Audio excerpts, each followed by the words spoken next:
हरे कृष्णा, राधे राधे। आप सभी भक्तों का एक बार फिर से स्वागत है हमारे चैनल लाइफ विद कृष्णा में।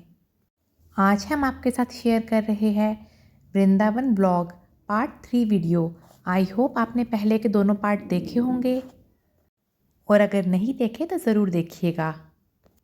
इससे पहले की वीडियो में हमने आपको वृंदावन के तीनों ठाकुरों के दर्शन भी करवाए हैं, तो आप ज़रूर देखिएगा।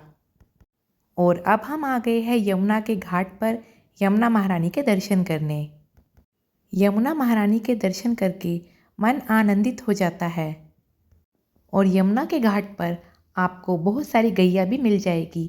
आप उनकी सेवा भी ज़रूर करें। यमुना के घाट के पास ही ये एक मंदिर है जिसमें एक बहुत बड़ा इमली का पेड़ है। मंदिर का नाम तो मुझे ध्यान नहीं आ रहा, पर ये बहुत ही सुंदर मंदिर है, इसलिए हम इसमें दर्शन करने के लिए आ गए। वृंदावन में तो आप किसी भी मंदिर में चले जाइए, वहाँ आपको ठाकुर जी और राधा रानी की सुंदर सुंदर छवियों के दर्शन होंगे। और ये देखिए तुलसी महारानी, हमने इनके दर्शन भी करे। मंदिर के दर्शन करते हुए मैंने देखा कि वहाँ पर एक गैया भी दर्शन कर रही है। तो वृंदावन में तो क्या मनुष्य, क्या पशु पक्षी, सभी ठाकुर जी के दर्शन के लिए ललायत रहते हैं। तो मंदिर दर्शन के बाद हम निकल पड़े हैं अपनी आगे की यात्रा के लिए। तो रास्ते में हमने देखा ये छोटी सी लाली किस तरह रस्सी पर खड़ी होकर अपनी कला दिखा रही है। वृंदावन में तो आप किसी भी गली, सड़क, चौराहे कहीं से भी निकले, नाचते गाते राधा नाम का जाप करते हुए ही निकले। तो अब हम आ गए हैं वृंदावन की मशहूर लस्सी पीने। वृंदावन में आप जब भी जाए तो वहाँ की कचौड़ी और लस्सी ज़रूर पिए। यहाँ की लस्सी की मिठास में भी एक अलग सा ही अपनापन है।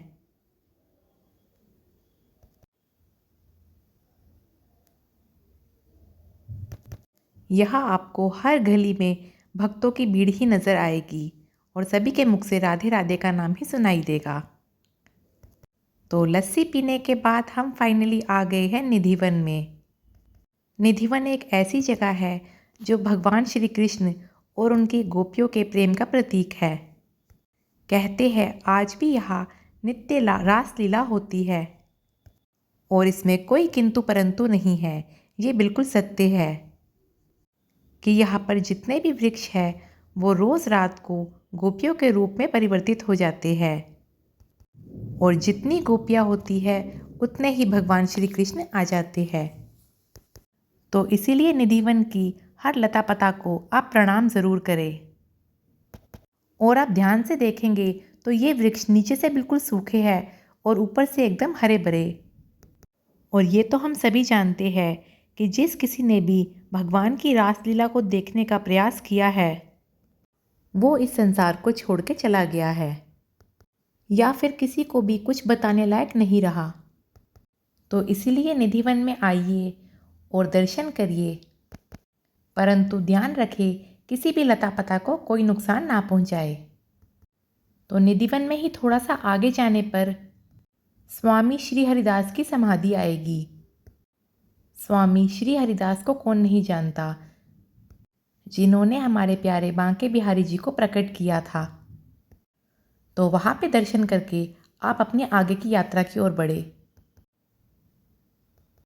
थोड़ा और आगे चलने पर आपको एक स्थान दिखेगा जिसका नाम है वंशी चोरी राधा रानी। यहाँ वीडियोग्राफी मना थी, तो यहाँ मैंने कैमरा ऑफ कर दिया था। जब राधा रानी ने ठाकुर जी की वंशी चुरा ली थी, ये वही लीला स्थल है।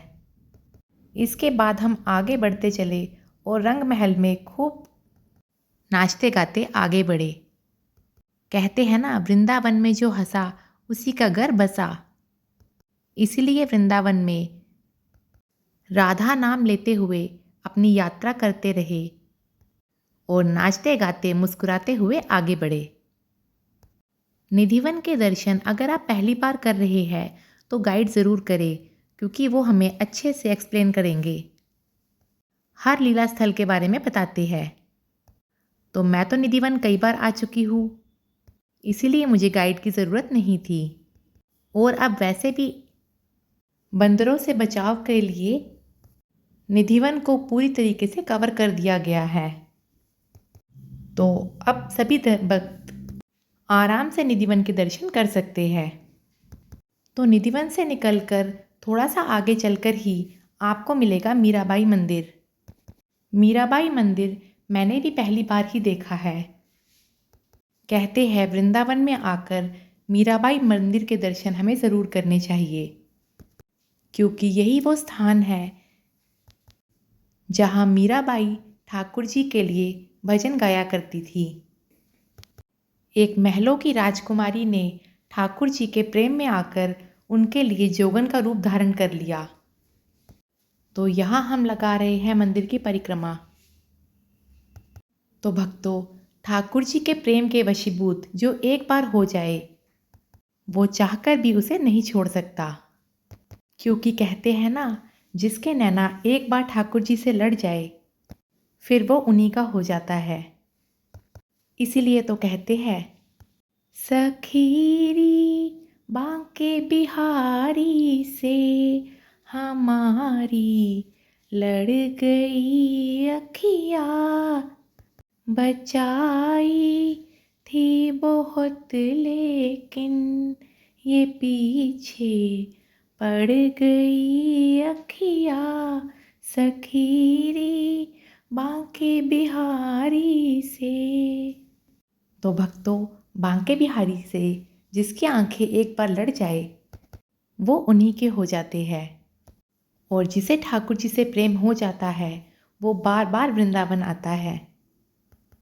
पर वृंदावन आने के लिए परमिशन तो हमारी राधा रानी से ही लेनी पड़ती है, क्योंकि हम जितना भी प्रयास कर ले हम वृंदावन में तब तक एंट्री नहीं ले सकते जब तक राधा रानी की कृपा ना हो। इसीलिए तो कहते हैं राधे राधे। तो भक्तों, यहाँ हमने पूरे मंदिर के दर्शन करे। बहुत ही सुंदर मंदिर है ये। और यहाँ मेरी बेटी ने ठाकुर जी के लिए भजन भी गाए। कहते हैं ना, जिसे ठाकुर जी से प्रेम होता है उसे कुछ सिखाना नहीं पड़ता। हमारे भाव अपने आप ही हमारे ठाकुर जी तक पहुँच जाते हैं। तो भक्तों, ये है मीराबाई मंदिर। निधिवन से निकलकर थोड़ा आगे चलकर ही आपको ये मिल जाएगा। अगर अभी तक आपने इस मंदिर में दर्शन नहीं करे हैं तो अब जब भी आप वृंदावन जाए मीराबाई मंदिर में ज़रूर जाए।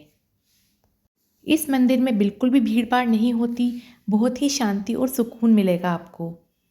और यदि आपको भजन कीर्तन आता है या नहीं भी आता तो भी आप ठाकुर जी के पास बैठकर कुछ देर ज़रूर उन्हें कुछ ना कुछ सुनाएं, क्योंकि जहाँ कहीं भी हमें ऐसा स्थान मिलता है जहाँ हम आराम से बैठकर ठाकुर जी राधा रानी के लिए कुछ गुनगुना सके तो हमें उन पलों का ऐसा सदुपयोग ज़रूर करना चाहिए, क्योंकि वृंदावन हम ठाकुर जी के दर्शन करने के साथ साथ उन्हें पाने, उनकी और भक्ति पाने के लिए ही आते हैं।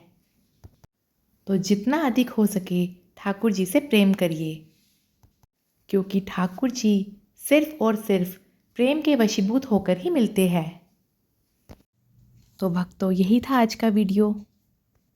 अगर आपको हमारी वीडियोस अच्छी लगती है तो हमारे चैनल को सब्सक्राइब करें, ताकि ऐसी ही और वीडियोस हम आपके लिए लाते रहें और वृंदावन के नए नए स्थानों के दर्शन भी आपको कराते रहेंगे।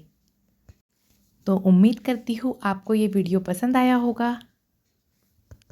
वीडियो पसंद आया हो तो लाइक और शेयर भी ज़रूर करें। तो मिलते हैं नेक्स्ट वीडियो में। तब तक के लिए राधे राधे। जय श्री कृष्णा।